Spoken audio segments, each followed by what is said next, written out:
dekada berbera heerka ay gaadhay heer waxay gaadhay ay ka masirto wadanka Djibouti oo ay yiraahdaan sideeba dekada berbera nooga hormaraysa Djibouti ay soo gashay kaalinta 379 taas oo ah waxaan aqliga galeyn oo meel ka dhac ku ah adeegyada dekadaha jamhuuriyadda Djibouti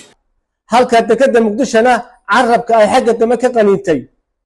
waxaan u hambalyeeyaa maareeyaha Saciid Xasan Cabdullaahi oo muddadii uu joogay dekada berbera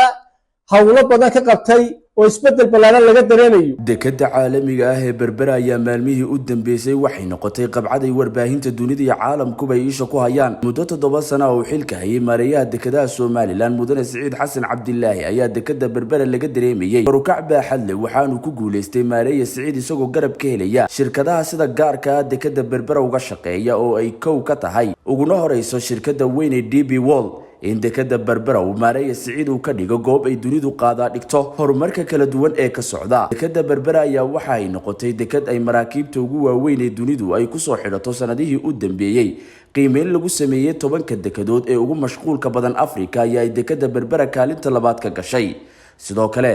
405 dekadood oo lagu qiimeeyay awoodda maraakiibta ku soo xidhan kara badda cas ayaa ay dekada berbera mar kale kaalinta 103 ka gashay qiimeyntaasi iyadoona sida oo kale ka soo sara martay dekada berbera dekadaha Djibouti dekada berbera ayaa kaalinta 106 ka gashay awoodda container ay dejin karto bangiga adduunka oo kaashanaya S&P Global Market Intelligence ayaa soo saaray warbixintan oo sanadle ah qiimeynta dekadaha adduunka maareeyaha Saciid oo ka hadlayay horumarka baaxadda leh ee dekada berbera ay sameysay ayaa qoraal uu bogiisa Facebook soo dhigay waxa uu kaga hadlay qiimeynta kala duwan ee dekadaha caalamka ee dekada berbera ka soo dhex muuqatay waxaana uu qoraalka uu bogiisa Facebook uu soo dhigay uu ku yiri waxaan bogaadinayaa kaalmaha sare ee dekada berbera ka gashay dekadaha adduunka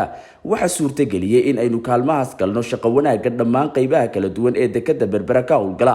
DP World berbera customka dekada berbera ururka geelaha waaxda badda dekada berbera iyo iskaashatada gaadiidka Tawfiiq sidoo kale waxaan idinku dhiirigelinayaa in aad dadaalka halkaas ka sii wadaan si aynu u gaadhno kaalmo kuwan ka sii sareeya dekada berbera ayaa muddooyinkii u dambeeyay waxa ay sameeysay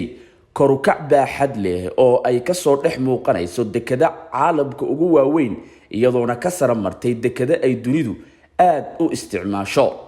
maareeyaha Saciid Xasan Cabdullaahi waa ku mahadsan tahay sida wanaagsan ee dekada berbera aad uga shaqaysay ee waliba Afrika ama geeska Afrika ba uga muuqatayba waan kugu hambalyeynaya waan ku garab taaganahay insha Allah waxaan rajaynayaa qofkeena wax qabtay